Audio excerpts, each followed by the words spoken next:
आज आप जानेंगे शास्त्रों की बात। जी हाँ, कपूर जलाने के खास नियम। कुछ लोग कपूर को किसी भी वक्त पे जलाते हैं।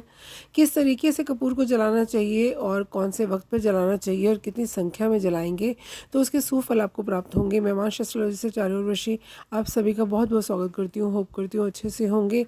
तो आज बात करने जा रही हूँ कपूर के बारे में। बेहद पवित्र और शक्तिशाली कपूर। प्रत्येक हिंदू घर में पूजा पाठ के दौरान कई तरह की वस्तुओं का आप इस्तेमाल करते हैं, जिसमें से एक है कपूर, जो न केवल पूजा पाठ में विशेष स्थान रखता है बल्कि इसका ज्योतिषीय और वास्तुशास्त्र में इसका बहुत ही खास महत्व माना जाता है। घर में कपूर जलाने से नेगेटिव एनर्जी दूर होती है। नेगेटिव एनर्जी क्या होती है? जैसा कि मैंने पहले भी वीडियोज़ में बताया, धन की तंगी होना, घर के अंदर तनाव होना, ग्रहों का अशुभ होना नकारात्मक शक्ति के रूप में उभरता है। घर के अंदर नकारात्मक ऊर्जा पैदा करता है। हर सदस्य का मन बोझिल होता है। आप कार्यस्थल से घर आते हैं तो बेचैनी का अनुभव करते हैं। आपका किसी काम में दिल नहीं लगता। तो ये हुई नेगेटिव एनर्जी। जी हाँ, कपूर से कैसे इन नेगेटिव एनर्जीज़ को दूर कर सकते हैं आज आप जानेंगे। और साथ ही जानेंगे कपूर जलाने के नियम, किस पात्र में किस दिशा में कपूर को जलाना चाहिए। तो ऐसे में देर नहीं करते, आइए जानते हैं विस्तार से। ज्योतिष शास्त्र के अनुसार कपूर को हमेशा ब्रह्म मुहूर्त में जलाना चाहिए। ये समय सबसे उत्तम और लाभकारी होता है। इसके साथ ही कपूर को संध्या काल में आरती के समय भी आप पूजा के साथ जला सकते हैं।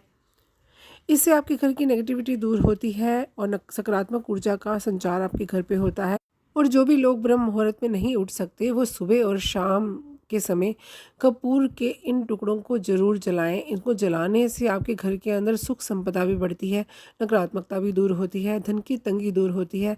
घर के अंदर अगर किसी बच्चे का कैरियर सेटल नहीं है तो धीरे धीरे करके आप फ़र्क महसूस करेंगे। आपके घर के अंदर ये चीज़ें सकारात्मक होती चली जाएंगी। अगर किसी का व्यापार नहीं चल रहा, घर के किसी सदस्य की नौकरी नहीं लग रही, तो धीरे धीरे करके ये सब चीज़ें ठीक होनी शुरू हो जाती हैं जब कपूर का आप इस्तेमाल करते हैं।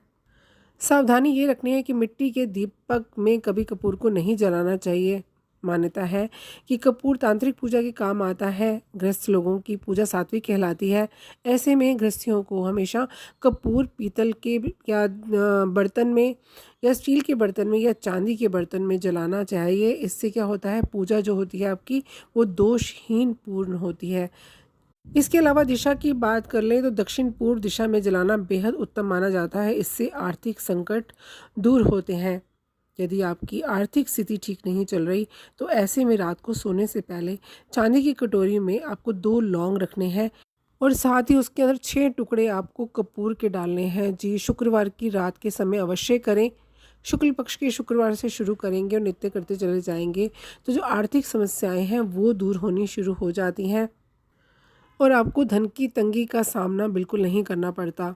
अगर आपके कार्यों में बार बार रुकावट आती है तो शनिवार के दिन नहाने के पानी में कपूर के तेल की कुछ बूंदें, साथ ही चमेली के तेल की कुछ बूंदें डालें। अब इस पानी से आप स्नान कीजिए। ऐसा करने से शनि दोष दूर होता है, कार्यों में आ रही रुकावटें दूर होती हैं और माँ लक्ष्मी की कृपा भी आप पर बरसती है। दाम्पत्य जीवन के अंदर लगातार तनाव बना हुआ है या फिर आपको बुरे सपने आते हैं तो अपने शयन कक्ष में आप कपूर को जला कर के सो जाएं। नकारात्मक शक्तियां तो दूर होती हैं और बुरे सपनों से भी छुटकारा मिलता है। जो आपका दाम्पत्य जीवन है उसके अंदर का तनाव भी दूर होता है। तो ये थे अद्भुत उपाय कपूर से जुड़े हुए, जिनको करने से आपकी आर्थिक परेशानियां दूर होती हैं, नकारात्मक शक्तियां दूर होती हैं।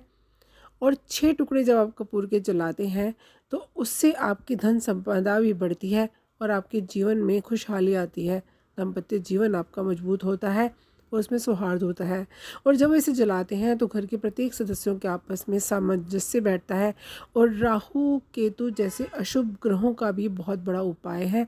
जब इसे करते हैं तो माँ लक्ष्मी आपके घर में साक्षात विराजमान होती हैं। तो ये था कपूर से जुड़ा हुआ मेरा वीडियो। होप करती हूँ पसंद आया होगा। अच्छा लगा हो तो लाइक कीजिए, सब्सक्राइब कीजिए, शेयर कीजिए। खुश रहिए, स्वस्थ रहिए। धन्यवाद।